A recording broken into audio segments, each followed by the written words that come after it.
Good morning, everyone. At this time, I'd like to ask Jeff Lewis if he would lead us in our invocation, please. Let's pray. Dear Lord, we pause this time, Lord, and offer our thanks up to you. We're so grateful that we can assemble here and conduct this space business on behalf of your people. And Lord, I just pray a special prayer for peace over our land, that calmness and reason will move in. Father, just into this meeting and all of it. Christ. Amen. Amen. I pledge allegiance to the flag of the United States of America and to the republic for which it stands, one nation, under God, indivisible, with liberty and justice for all.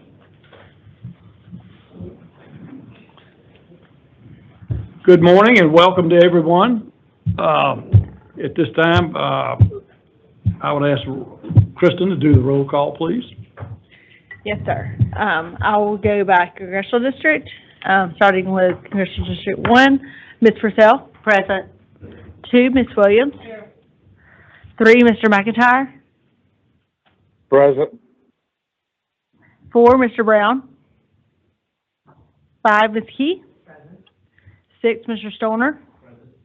7, Mr. Stein. Present. 8, Mr. Golden. Here. 9, Ms. Dunn. 10, Mr. Boswell. Here. 11, Mr. Lewis. Here. 12, Mr. Snipes. Here. 13, Ms. Lemon. And 14, Mr. Gravely. Here. We do have a quorum present. Thank you. This time, I'd like to ask for a approval of the minutes of the August meeting. Second. We have a motion and a second. All in favor, say aye. Aye. All opposed? Motion carries. Thank you very much.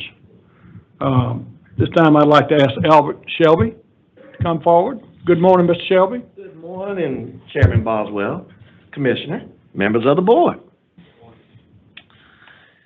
So I'm here to present the projects we are proposing for the advertisement for the October 2025 letting. So before we present October, here are the current FY 2026 results. We have let a total of 72 projects. The chart shows the number of projects by improvement type. The value of these 72 projects is approximately $444 million through the August 2025 bid award. Of the 72 projects, 69 are GDOT let with an approximate value of $435 million, and 3 are local let with an approximate value of $8.4 million. This chart shows the dollar amount distribution by improvement type, with roadway and maintenance projects making up the bulk of these improvement types. Here are the results of the August 2025 letting. Of the 27 GDOT let contracts that were presented to the board, 23 were awarded, 3 were withdrawn, and 1 was rejected. So now I'm going to talk about the projects in the October 2025 letting. We have a total of 23 projects. All are GDOT let. The next 3 slides list these 23 projects arranged by congressional district.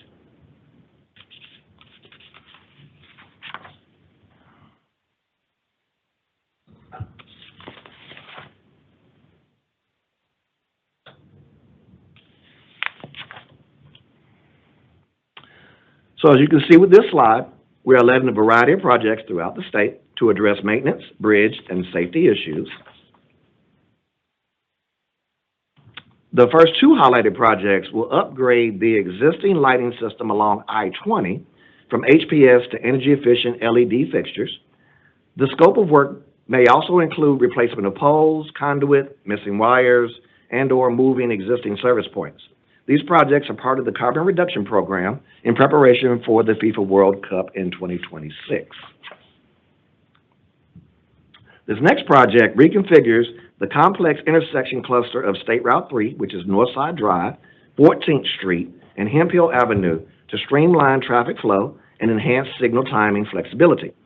Key improvements include the addition of northbound right turn lane on State Route 3, extension of southbound left turn lane through Hemphill Avenue for an increased storage capacity, and installation of a median to reroute left turn movements to 14th Street. These modifications aim to reduce congestion, improve safety, and support more adaptive signal operations along this critical urban corridor.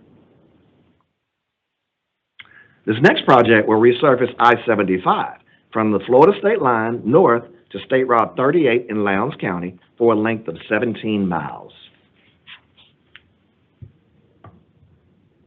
This next project will replace the existing bridge along County Road 159, which is Medola Road, over Fighting Town Creek between Lebanon Road and Queen Road in Fannin County.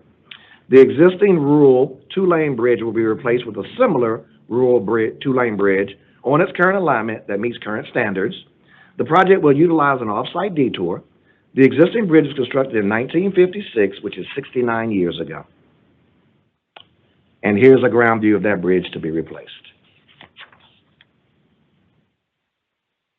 This next project is a design-build project that was previously shown to the board for an early advertisement back in February of 2025. This project will replace the aging bridge on State Route 42, which is US 23, that crosses over the Norfolk Southern Railroad. The current bridge was built in 1938 and was widened again in 1979, making it over 85 years old. Because of its age, structural limitations, and outdated design, replacing this bridge is necessary to ensure safe and reliable travel. And here's a ground view of that bridge to be replaced. This next project, located on County Road 451, which is Quaker Road, approximately 6.7 miles northwest of the city of Waynesboro, will replace the existing bridge over Beaver Dam Creek. It consists of rebuilding the bridge in place to minimize right-of-way and environmental impacts. The bridge will be closed and traffic detoured to an off-site detour. The total project length is approximately 0.2 miles. The existing bridge was constructed in 1957, 68 years ago. And here's a ground view of that bridge to be replaced. This next project will be advertised early as a design-build project. The actual let date is in the second quarter of calendar 2026. We're advertising it early to receive an abundance of bids. This slide shows both the preliminary engineering and construction project ID numbers for this project. So this design-build project will propose to widen I-16 from 2 lanes to 3 lanes, eastbound and westbound, between I-95 and at least as far as State Route 67 in Bullock, Bryan, Effingham, and Chatham counties to reduce travel time. This project's going to be a fixed-price, variable scope project with the goal of achieving the greatest possible length in the corridor, but expecting to at least get as far as the Hyundai plant. So it's still up in the air as far as how far we're going to be able to go with the price that we have.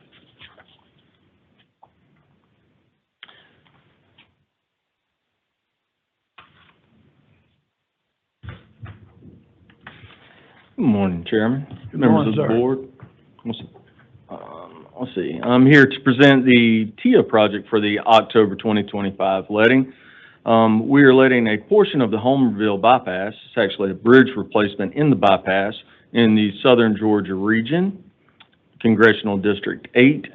We are replacing the bridge at the Homerville bypass and the Woodward Creek.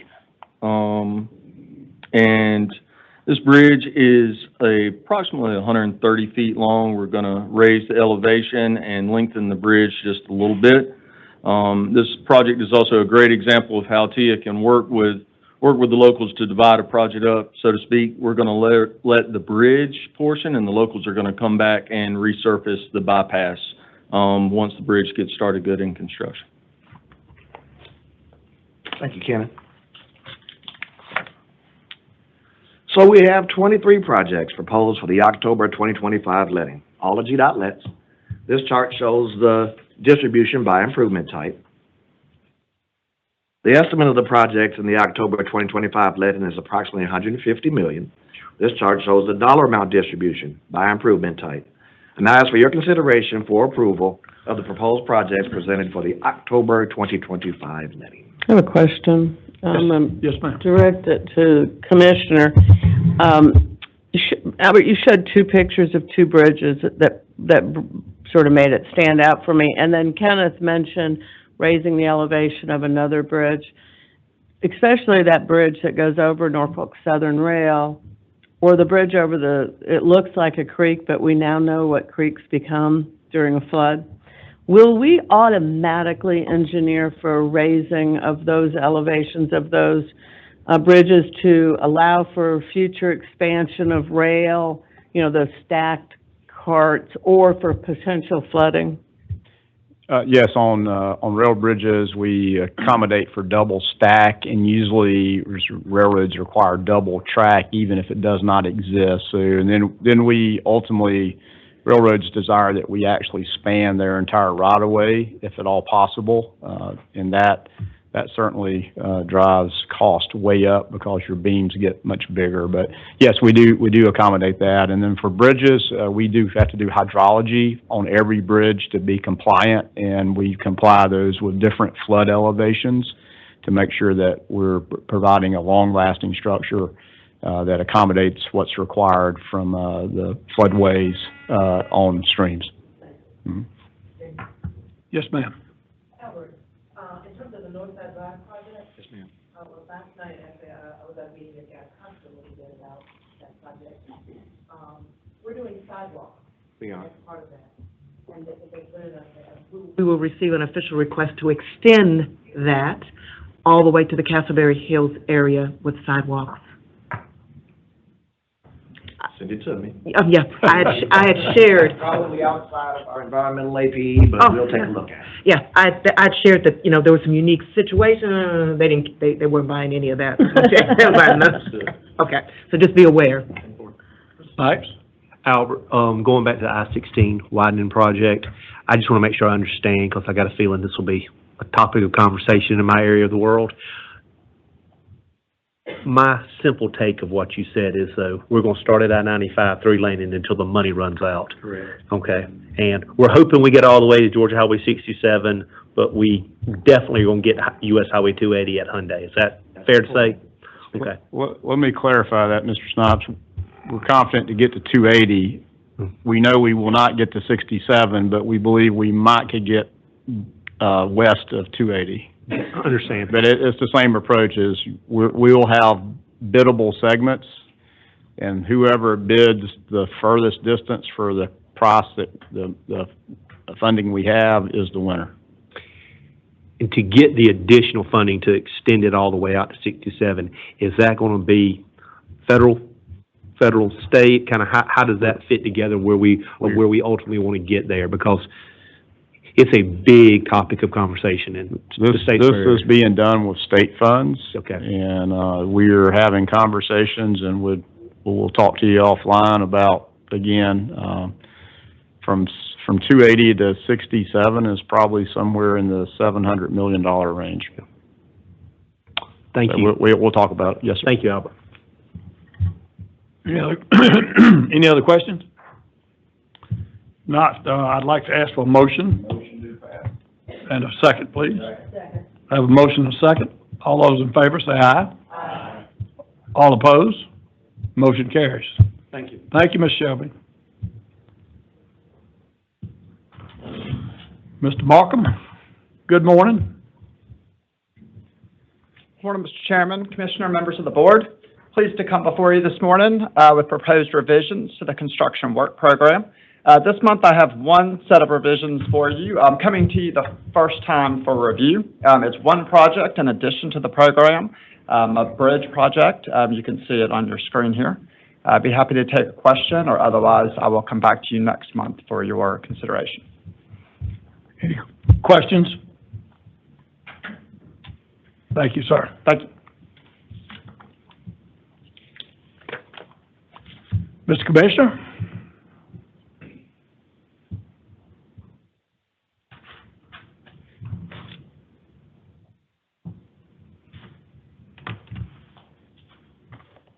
Thank you, Mr. Chairman. Good morning to everybody. Appreciate the robust discussion around the projects. Those were good conversations, and it's great to see us advancing so many critical projects around the state.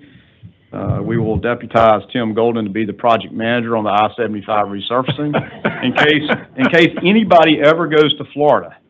So, all right. As long as we pay him what he's worth, that's all. What we There need. you go. Well, Mr. Chairman, we'll let you decide that. Before I jump into my report, you are surrounded with research posters. In fact, I believe there's 2, 4, 6, 8, or 7 or so of those. That's out of 63 poster sessions where we hosted a research symposium back on September the 10th, and if you look around the top or the bottom, you can see the different universities that we use federal funding for to have our Georgia research institutions and colleges and universities to provide research of practical research for us at the department that we take this research and then can deploy. So we're really focused on practical applications of taking research and putting it into practice. And so you can see there, Georgia Tech, UGA, Kennesaw State, Savannah State, and Georgia Southern are all represented on these posters, and that represents sort of the body of the 63 posters. We had 154 people attend the poster sessions back on September 10th. It's really a neat thing to see of where we have subject matter experts here in the department that are sponsors for this research, and to them to meet with the professors and the students that are doing this work. So if you have an opportunity after the meeting, just peruse this. It's really, you'll see how high-tech it is. I can't help you understand those things. We can get the subject matter experts to help you understand the type of research that's going on, but the breadth of the research is very fascinating. Again, very critical to us is that we take research that turns into practical application, not the sake of research for the sake of research, which sometimes happens. But anyway, just wanted to bring that to your attention. And I might add, too, of all the universities listed here that play Division I football, they all won a football game last Saturday. So that was big. I didn't mention any names. So I was afraid to mention something with Chairman Boswell there. All right. Well, let me jump into our regularly scheduled program here and get to transportation fund collections for the month of August. Closed out at $221.42 million. $199.5 million of that was excise. Right at $22 million was transportation fees, being the Transit Trust Fund or the Transportation Trust Fund fees. That brings fiscal year to date to $438.3 million, which is tracking slightly over $10 million more than this time last year on revenue collection. So, as I say all the time, it feels like there's more traffic, and there is more traffic, and you can see that that's reflected in the collections. Our employment figures for the month of August, regrettably, we had 68 separations, and we only hired 52 people. So we're at now 3,993 staff, and again, our target minimum is 4,000. So we're going to continue to work to get above 4,000. And again, 68 employee churn per month is a big churn. It's a lot of work for our offices to recruit and hire people, and our HR effort to onboard people as quickly as possible and getting them training we need. Moving into our procurement report for professional services that help us advance projects as you approve each month.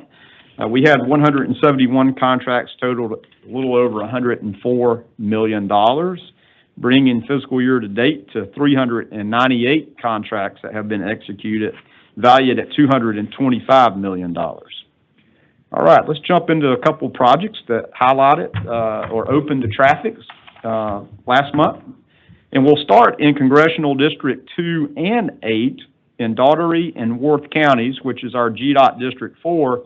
And I'm really excited about this because this is a major milestone along the State Route 133 corridor, which runs from basically Valdosta up to Moultrie to Albany. And it's the four-laning of this freight corridor where so much of our agricultural products move throughout the state. And this project that opened up was right at 4 miles of widening from just north of State Route 112 in Worth County to north of the county line road up in Daugherty County.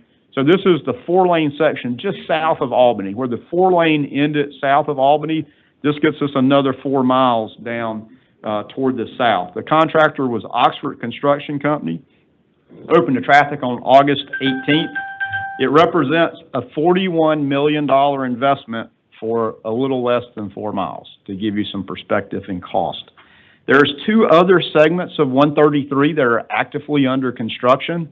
One finishes up in the next summer, and the other one just has been bid and getting under construction. It finishes in 2028, which will complete that corridor from Moultrie to Albany. So a tremendous corridor investment that we've been working on for many years, and it's really neat to see when all the pieces of the puzzle finally are laid down, and we have a highly functioning corridor that will serve that part of the state, which again, agribusiness is driven on this 133 corridor, very important. So certainly appreciate that for work from Oxford Construction, and it was ahead of schedule as well, so that's even better. All right, let's stay in Congressional District 8, and, I'm sorry, there's the beautiful 4-lane 133 there on your screens. See a good-looking roadway for sure. While we're in Congressional District 8, though, we'll move over to Brooks County, which again is in GDOT District 4, and talk about a local bridge investment. This was construction of a bridge and approaches on Old Madison Road over Piscola Creek. The contractor was Southern Concrete Construction Company. Opened to traffic on the last day of August. And you can see that's another good-looking shot there of a very nice bridge that represents a $5.2 million local bridge investment. So again, investing on local bridges is important. It's a banner week for Congressional District 8. We'll go to Bibb County now. GDOT District 3, another local bridge investment. Bass Road over Norfolk Southern Railroad. To Ms. Williams' question about spanning railroads, here's a great example of how we made sure for double stack and double track, and also Colonial Pipeline to complicate the issues even more. Railroads and pipelines, it doesn't get much easier than that. So C.W. Matthews Contracting Company was the contractor, opened up to traffic on August 23rd. And it represents a $15.2 million investment to span the railroad. And I would say this, that it was ahead of schedule, and as I said, it opened up on August 23rd. There are several schools in this area, so our contract time went all the way to December. So they beat that. Of course, school started at the first part of August, so we did have a small interruption for school, but not as long as we anticipated. So we really appreciate the contractor for advancing that, and this is Bass Road is a very busy road there in the northern part of Bibb County. All right, we're going to move to Congressional District 13 in Fayette County, which is GDOT District 3. Again, another local bridge investment. This one is for Coastline Road over the CSX Railroad, and this time we just spanned Norfolk Southern and Macon, and now we're going to Fayette County to span CSX. Contractor was Southeastern Site Development. Opened to traffic on August 18th and represents a $6.1 million investment. And again, you can see the spanning the railroad and getting the columns as far away as we can for the railroads. All right, so that's our updates for projects that opened to traffic last month. There's many more, but these are just the ones we chose to highlight. Let me move in now to some updates and things that have happened in the department or around the department last month. And we'll start with the ITS World Congress recap. You heard John Hibbert mention that yesterday in his Committee of the Whole report, but we were very honored to be the co-host with ITS America for the ITS World Congress hosted right here in Atlanta. The ITS World Congress is truly a global conference that brings world's leaders, practitioners, and policymakers, researchers, and private industry together. There were over 6,000 attendees at the Georgia World Congress Center, representing 63 countries and regions from around the world. So it was truly an international event.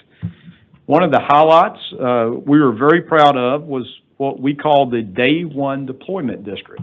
And that was the area all around downtown in the World Congress Center, Mercedes-Benz, State Farm, all that area where we had previously outfitted traffic signals with connected vehicle technology already. Not because of ITS World Congress was coming, it's our deployment of connected vehicle technology where we've done over 2,000 signals around the state.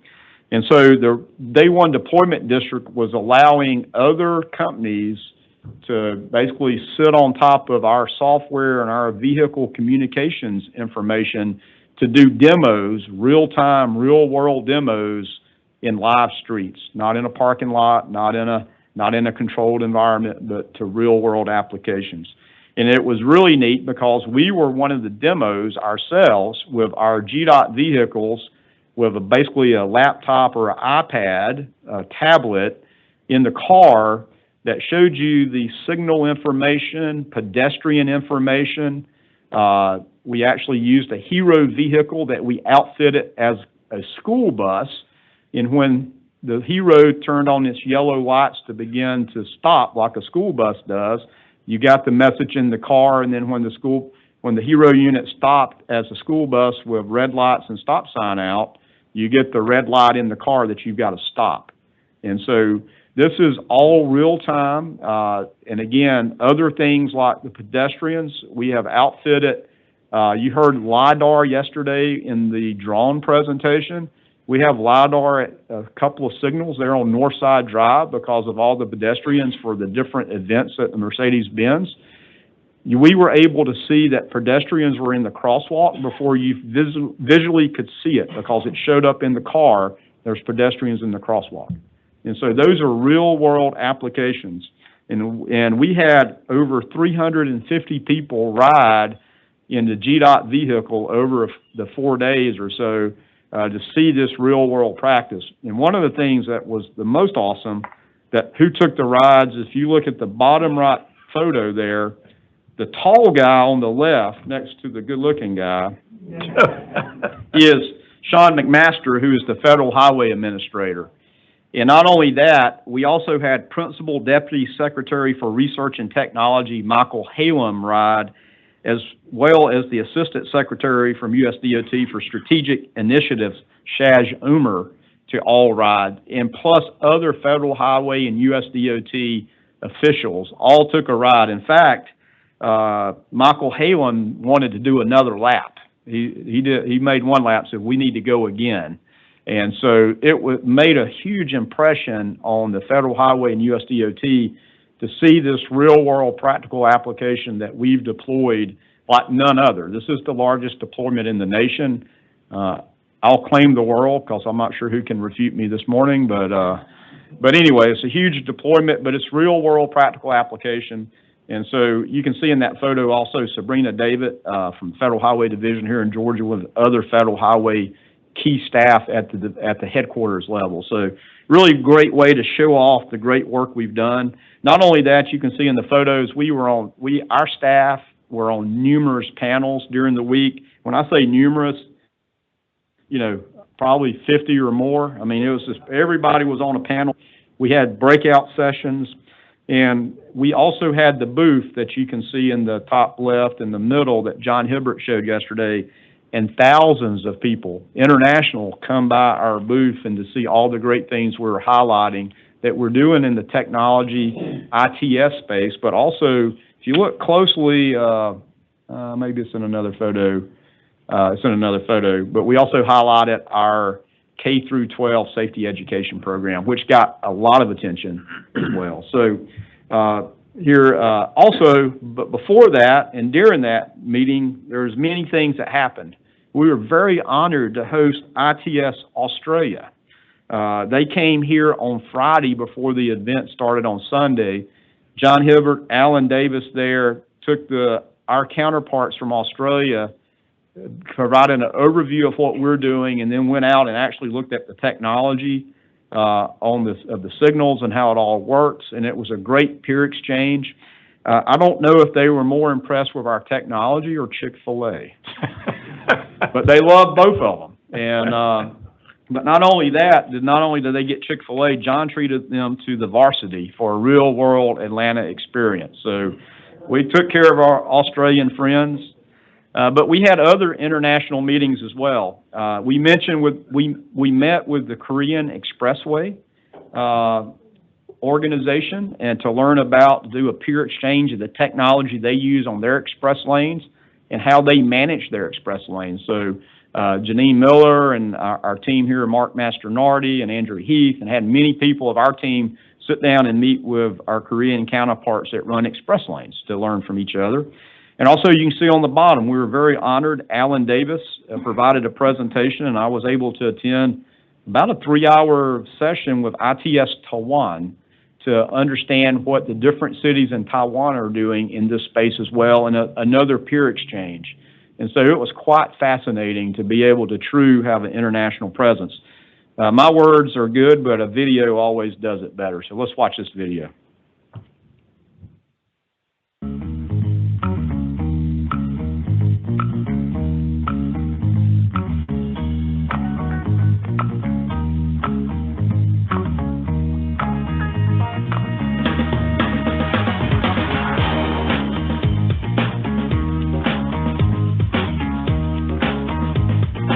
I'm just absolutely thrilled that we've got ITS World Congress here in Atlanta. It brings people together from around the world to talk about the use of intelligent transport technologies to improve traffic and improve mobility for all. They really are a game changer for safety, and that's what it's all about. I'm so amazed by what our staff at GDOT has done to really showcase how Georgia DOT is leading the nation and frankly the world in deploying transportation technology on our roadsides. We are here in kind of a host role. We have a booth, that's where we are now, as an opportunity to meet and collaborate and share ideas. Georgia DOT staff have also been present on any number of panels throughout this conference. I love what Russell says. He has a saying where he says, let's be accused of trying when it comes to safety, and I couldn't agree more. The slogan of this year's conference is deploy today to empower tomorrow. We made that decision to deploy. We have consistently made that decision, and now we're seeing the rest of the world take on a similar refrain. I had the privilege of riding with the commissioner in the Day 1 Deployment District, and it was excellent to see. The thing that's really interesting about the VitaX solution that's showcased in the Day 1 deployment, you could show all of these different messages and applications through one platform, and that's what's so important about VitaX, because you can do a lot of different alerts and warnings with one system. It is there, deployed, and ready for use. We have enjoyed conversations with several other countries, Australia and Korea and Taiwan. Georgia DOT has been a leader in developing partnerships to deploy technology throughout their system. We need to bring together agencies that have a vested interest in safety, whether it's the Public Safety Department or first responders. It's really important to bring those people together so that we can deploy this technology faster. The revelation is in the relationships and the opportunities to talk and share ideas. I just want to thank all the GDOT staff. They have been an amazing team to work with. We couldn't have pulled off such a successful conference without you all, and I want to thank each and every one of you who has contributed in ways big and small to making ITS World Congress a success. Thank you so much.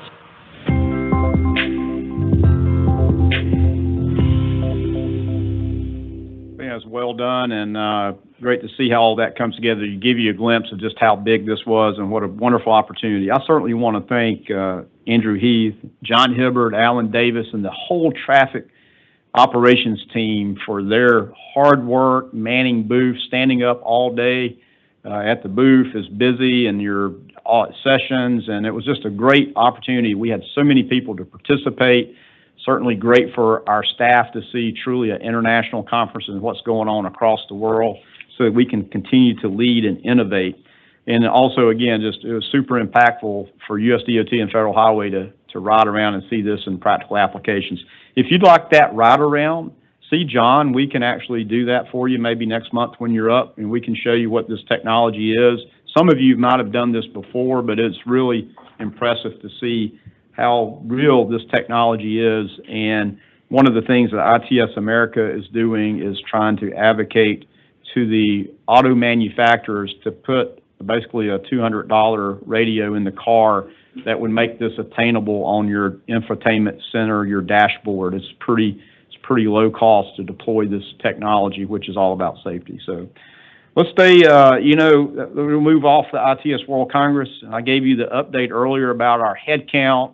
And, we work very hard to recruit, but you just can't start recruiting too early. That's why I wanted to update you on the Georgia section of the Institute of Transportation Engineers that hosted their second annual STEAM camp with a partnership with Grady Hospital and the Art It Out Therapy Center. And GDOT was proud to host the event at our Traffic Management Center, which is just a really cool place to be. The camp is designed to provide elementary, middle, and high school students with an introduction to the fields of engineering, transportation, and healthcare. And those all do have a nexus together, by the way. In addition to the IT volunteers, we had GDOT staff included. The camp was led by the healthcare professionals from Grady and a therapist from Art It Out Therapy. We had 70 young people participating, and the camp focused on activity-based format, engaged in a variety of engineering and planning-focused tasks, including building and wiring your traffic signal. Who doesn't want to build a traffic signal? Emergency response tours, and we had our heroes, but we also had Georgia State Patrol and Grady Ambulance Response Service there. And we had engineering design challenges, which included building bridges, doing crash tests, and also road repair and resilience systems. And we integrated learning features from engineering and therapists from hands-on creative work, really taking the theoretical to hands-on, which is again, a great practical approach. We saw tremendous growth from last year, from 2024, an increase of 20% of students this year, and pretty amazing, 39% female participation. So we're getting to those young girls and ladies that see that a pathway for engineering is awesome. This STEAM camp won an award last year. I might remind you of that. And also, I just want to give a big shout out for Sam Harris, for him being the coordinator of this and working with Georgia ITE to make this a reality. And again, all the folks at Traffic Management Center, again, to make it a reality.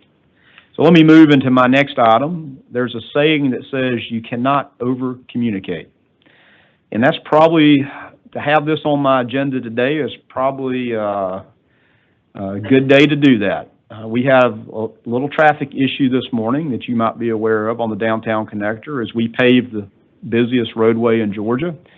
Contractors doing great work out there, but when you grind up the pavement and you start paving, and then there's an immediate rain shower that comes through just before you're ready to restripe the road with paint, you can't put stripes down with wet paint. So we had to leave the lane closure out longer than expected, which snarled traffic. I can't see if traffic is moving right now, but we had a big impact. So we have to communicate with the media, and we have to continue to communicate with the media better to get our messages out when something like this happens.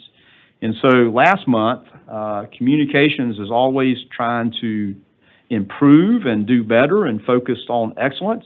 And so they actually held a strategic communications workshop here where, again, to bring a 2-day media training session to our district communication officers, which are out in each of our GDOT districts, but also our staff here that are doing the media-facing communications, whether that's social or in person. Some of the things they did was on-camera media interviews, and I'm sure all of you have had that fun before to do an on-camera media interview. We conducted practice sessions and had the opportunities for trainers and their colleagues to basically critique and provide feedback of how that went. It's nothing like seeing yourself on camera and then being critiqued. Other topics included how to develop compelling video content for social media, and we know that social media is able to amplify messages much more than print media does. And so how do we make compelling stories that get shared and shared around the social universe? A big thanks also to Jeff Stone and Matt Needham, who hosted the team out at our maintenance activity unit in Forest Park. That's where we make the bulk of our brine operations, and so a lot of our message works around winter weather.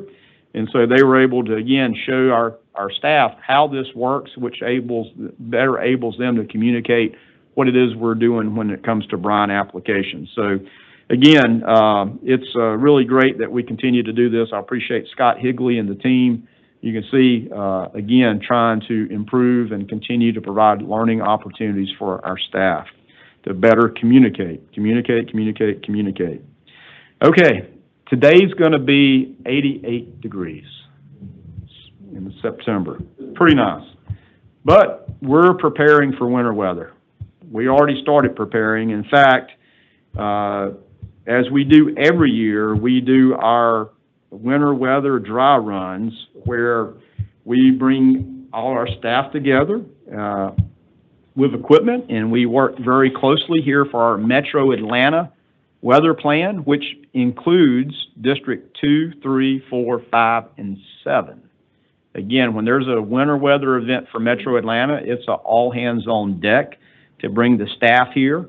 So we had 2 days of training, again, including our Office of Equipment Management and our emergency ops training folks.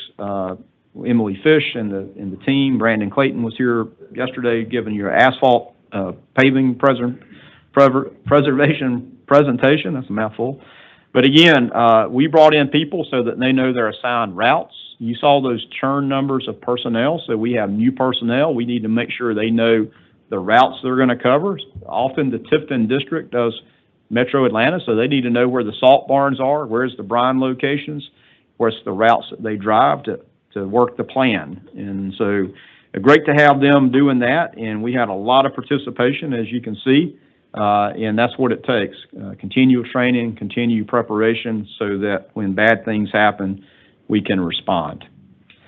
Moving away from that into just Tuesday of this week was a big day in Georgia with the Rivian groundbreaking announcement with Governor Kemp and Governor Speaker of the House John Burns and many other officials, including R.J. Scaridge, I can't say his name correct, the president of Rivian, who had the groundbreaking just outside of Social Circle. By context, the new Rivian plan is expected to create about 2,000 construction jobs just to build it. And the Rivian plan itself, once operational, will have about 7,500 jobs by 2030. The plant's going to build their next generation vehicle, including the midsize R2 SUV and the R3 crossover unit, which they had on display there. They'll start production in 2028. And once the second phase of the construction is complete, the facility will have an annual production goal of about 400,000 vehicles per year. So they'll be producing a lot of vehicles. Governor Kemp said, with today's groundbreaking, this innovative company is further delivering on its commitment to the people of Georgia and the thousands of hardworking Americans who will work at this facility to see generational benefits for their family. Now, this is especially a noteworthy milestone because the role GDOT had in this project, and I'll show some more information about the role we had before, but I'll show you this video that Rivian provided. I think is wonderful. It shows history of innovative vehicle manufacturing in Georgia. And at Rivian, we're excited to be part of its future with our new multi-billion-dollar facility. Building our new manufacturing campus in Georgia is about so much more than the vehicles we'll produce. It's about creating good jobs, building strong communities, and doing our part to conserve the natural world we all love. What Rivian is doing matters. It matters to us, and it matters to the environment. Our new plant is located about an hour east of Atlanta, where we'll assemble our R2 and R3 vehicles. At full capacity, the plant is expected to employ over 7,000 Georgians, while producing up to 400,000 vehicles per year. Situated on 2,000 acres, with over 1,000 acres of forested land we have no intention of touching. The plant has been meticulously designed to live in harmony with the world and community around it. It's exciting to think about the future and what's to come. It's just going to have a positive effect on this side of Georgia. Rivian vehicles are all electric, powered by some of the most advanced technology available today, with our current lineup having earned many of the industry's highest honors. Bringing that ingenuity and positive momentum to Georgia requires a highly trained and well-rounded workforce, perfect for the people who call the Peach State home. The fact that Rivian is coming into Georgia really showcases that we are the leader for electric manufacturing for the next generation. The vehicles we're manufacturing, the communities we're joining, the roots we're growing, they all play a part in the future we're building together. All made possible by the hard-working Georgians who are helping drive Rivian forward.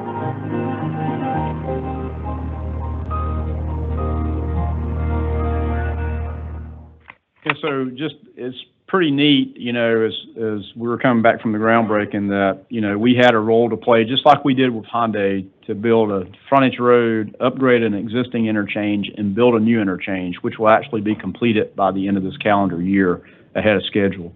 And so to see that we put this transportation infrastructure in place, but truly will make a generational impact to Georgians that have jobs and new high-tech jobs opportunity, it's really neat to see that how we play a role that, in transport, we know it's a road and a bridge, but it's more than that ultimately. And so that's just a real rewarding thing. And so we're certainly glad that we could be a part of that, and certainly appreciate the governor and the legislature for funding those projects for us as well, to advance that work ahead of Rivian's schedule. And we're still actively working on Hyundai to build an interchange there as well. So that is under construction now.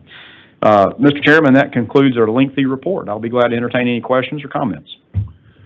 Thank you very much. Do you have any questions or comments? Mr. Chairman, I don't have a Ms. Purcell? question, but I would like to say that I attended the ITS World Congress while it was here in Atlanta with the 50-plus countries that were in attendance as we hosted. And being the humble person that our commissioner is, I noticed that he didn't mention one very important event that occurred there. Well, I want you to know we, the board, are very proud of our commissioner, as we all have said. And I was even prouder to be able to see him recognized for the ITS Lifetime Achievement Award at our 2025 Intelligent Transportation System World Congress this year. Congratulations on that. But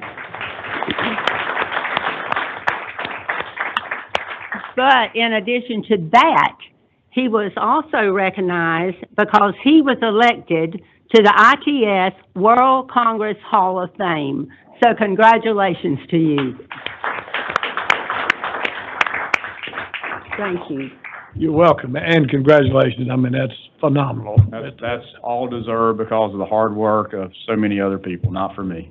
Well, we appreciate you very much, as should everyone in the state of Georgia, for what you've done. Thank you. Any questions? I thought it was extreme. The ITS video I thought was really amazing.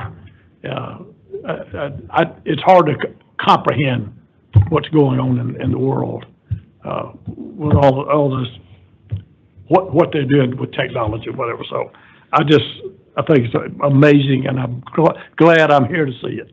But thank you very much. Any other comments or questions?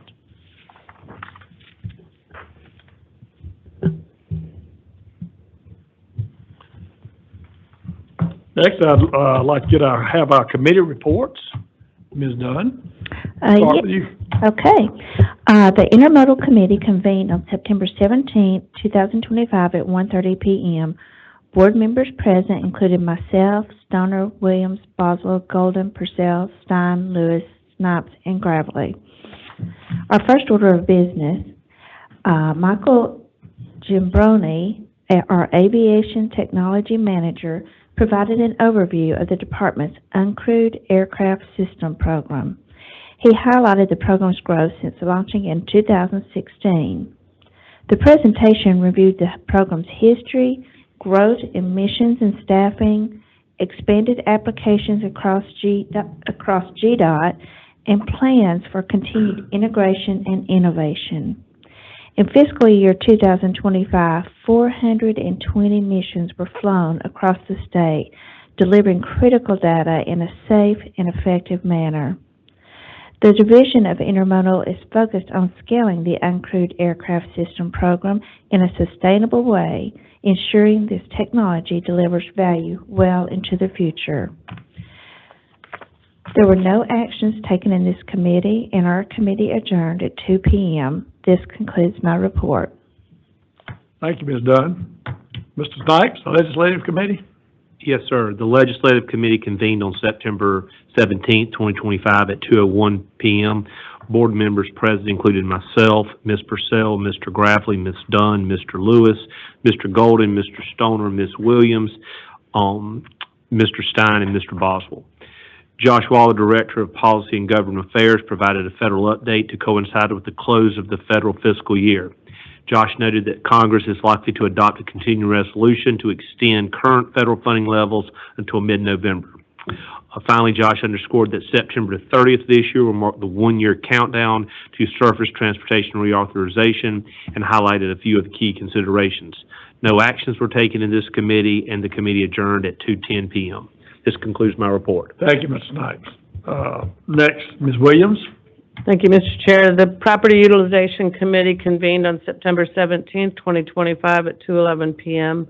Board members present included myself, Snipes, Gravely, Golden, Stoner, Boswell, Purcell, Stein, Dunn, and Lewis. First order of business, Katrina Anderson, Assistant Right-of-Way Manager, presented on the Right-Sized Initiative campaign in the Right-of-Way Office. This initiative streamlines GDOT surplus parcel inventory by accelerating disposals, reducing costs and risks, and returning land to the local tax digest. No actions were taken in this committee, and the committee adjourned at 2:36 p.m. This concludes my report. Thank you. Now, the Committee of the Whole. The Committee of the Whole convened on September 17th, 2025 at 2:37 p.m. Board members present included myself, Tim Golden, Ann Purcell, Kathy Williams, Doug Stoner, Joe Stein, Emily Dunn, Jeff Lewis, Dan Snipes, and Micah Gravely. First order of business, Brandon Clayton, State's Maintenance Engineer, delivered a presentation on the Capital Maintenance Program. His remarks included an overview of the state's national network, ranking, route prioritization, and the methodology behind route scoring. Mr. Clayton also provided an update on program expenditures, highlighting key financial metrics. He concluded the presentation by outlining recent program successes and offering insights into future initiatives and long-term planning efforts. Second order of business, John Hibbard, Deputy Chief Engineer, spoke to the committee about how the department is proactively exploring the role of artificial intelligence in transportation through a balanced, informed approach. This includes developing a comprehensive AI policy and launching pilot projects and to evaluate practical applications and document lessons learned. GDOT acknowledges the growing presence of both customized and non-customized AI tools and emphasizes responsible use, data integrity, and compliance. No actions were taken in this committee. The committee adjourned at 3:16 p.m., and this concludes my report. Thank you. Next, I think we have a retirement, and Mr. Golden, would you help us with that? Thank you, Mr. Chairman.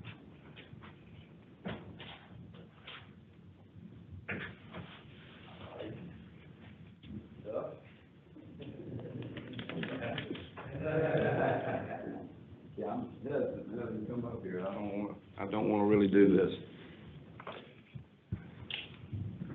Before I read the resolution about this great guy, let me just tell you this is ironic. When I got off the elevator, who would I see but Russell? And he said, "You're going to be reading the resolution for Eric Duff." And I said, "Oh my gosh, I've driven him crazy, so I guess this is punishment." I'm sorry you pulled the short. Yeah, I know.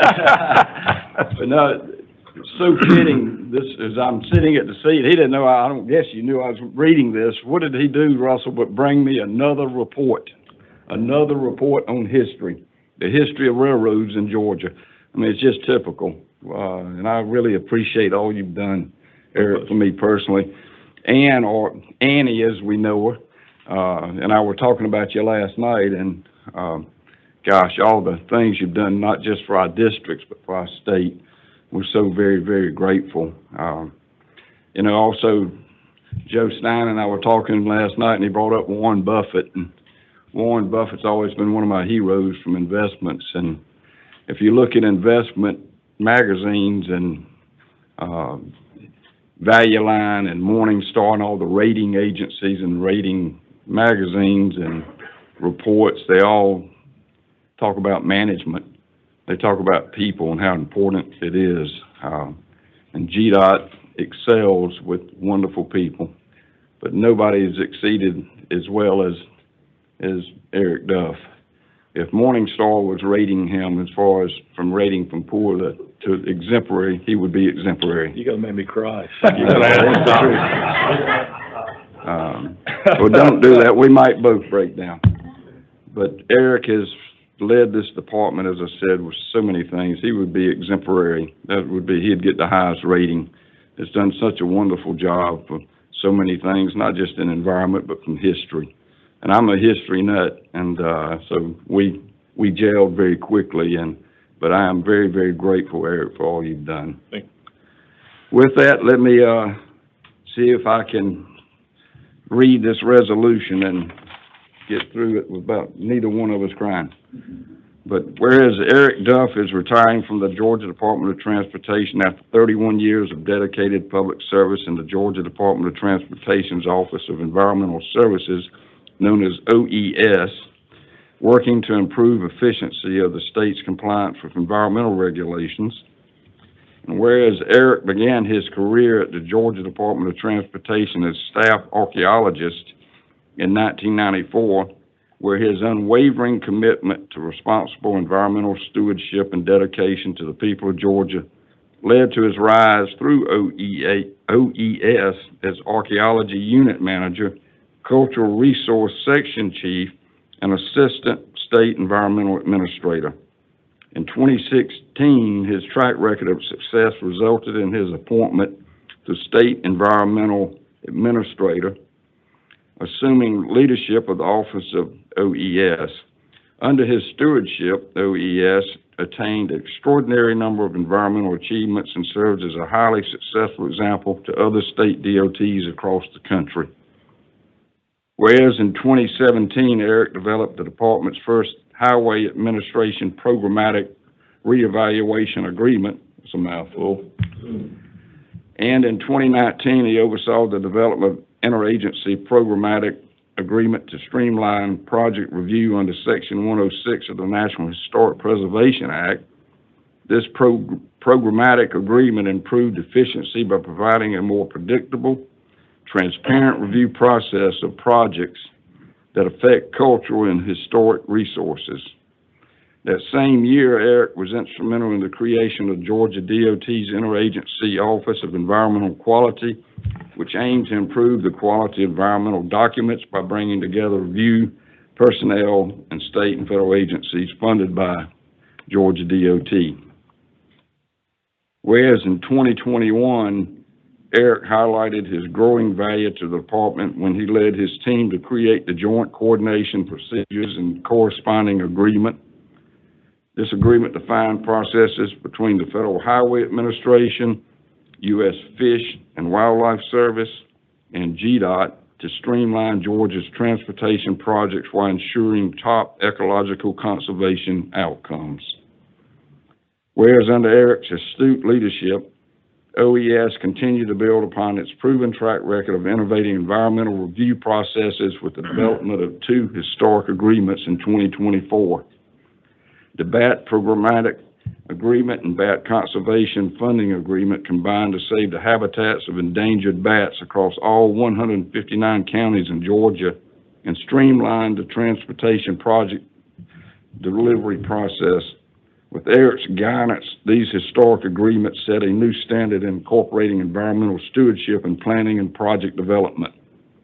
And whereas Eric holds a bachelor's degree in anthropology from the University of West Florida and a master's degree from Ole Miss, University of Mississippi, therefore it be resolved that the State Transportation Board recognizes Eric Duff for his exemplary contributions, loyal service, for his leadership, innovative approach to addressing environmental review processes, and transportation project delivery for the betterment of the citizens of Georgia and the Department of Transportation.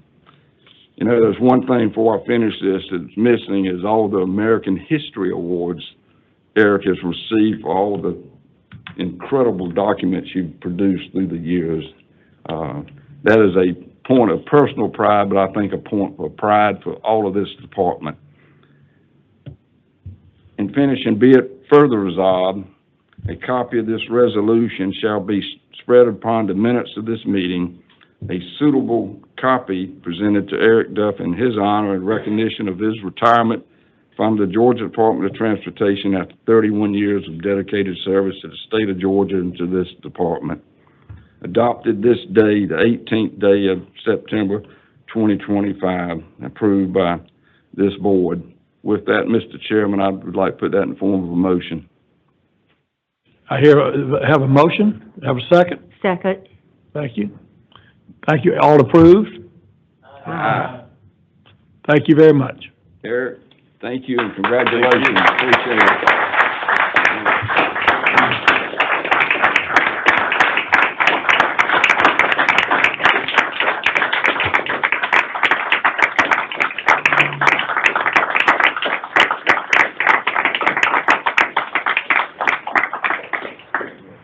Thank you.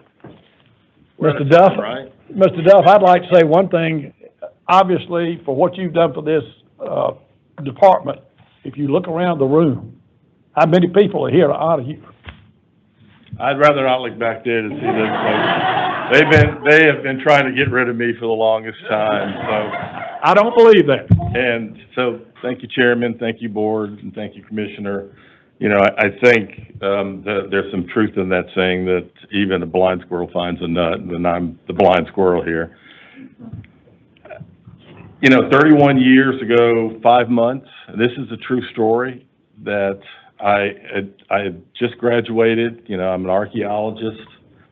I had just was a newlywed. That's still my greatest accomplishment of tomfoolery, to be able to get my college sweetheart to marry me. So I accept a job at Georgia DOT. And so I go back and I talk to the professors and my fellow students, and they almost to a person said, Eric, do not go work for state DOT. Do not, because they don't care anything about environmental resources. So I went home that night, you know, sitting at the kitchen table. And what really served as a kitchen table for 2 college students, I think it was a computer desk.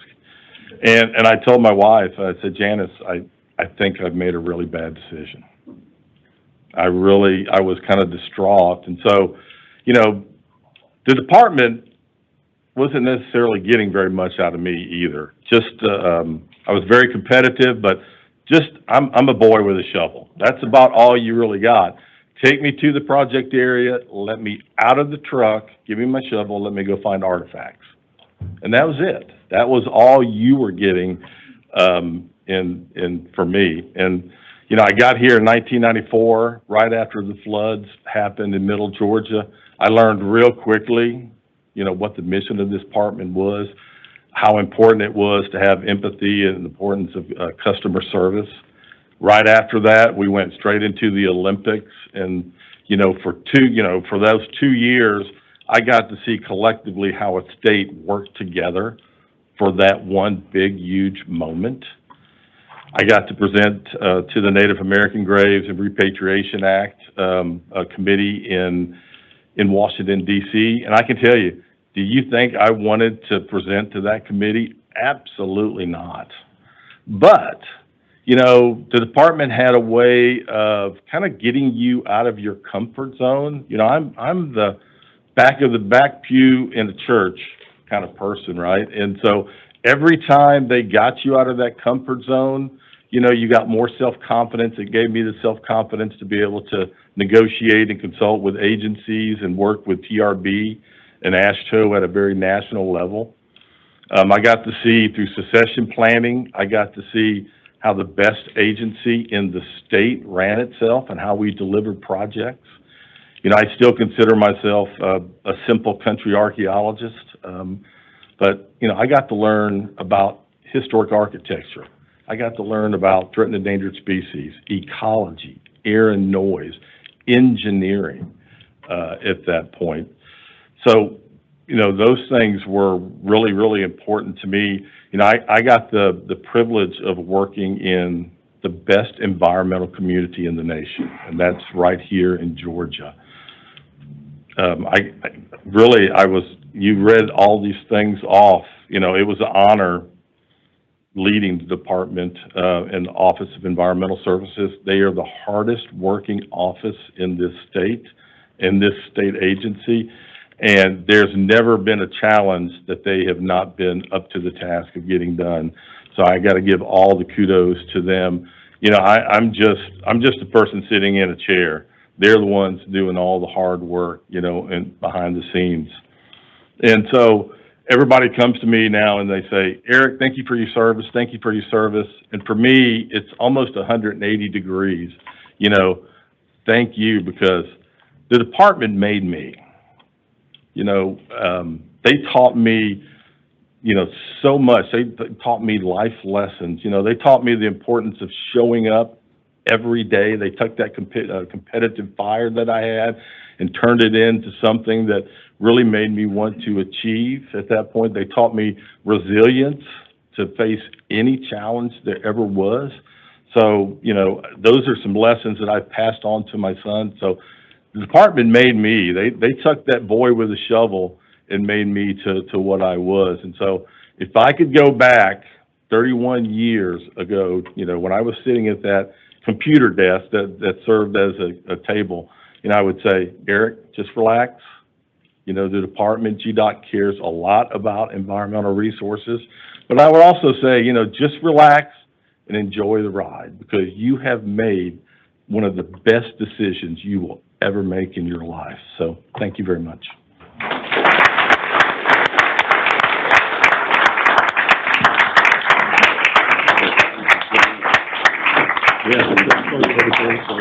Jim. Yes. I was going to see, it looks like Eric has some supporters here, maybe from his department, if he'd like to just have them raise their hand and recognize them in the back there, maybe? Sure.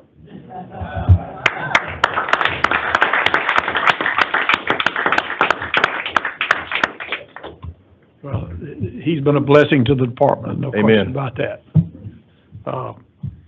Do we have any new business? Hearing none, we stand adjourned. Thank you very much. That was.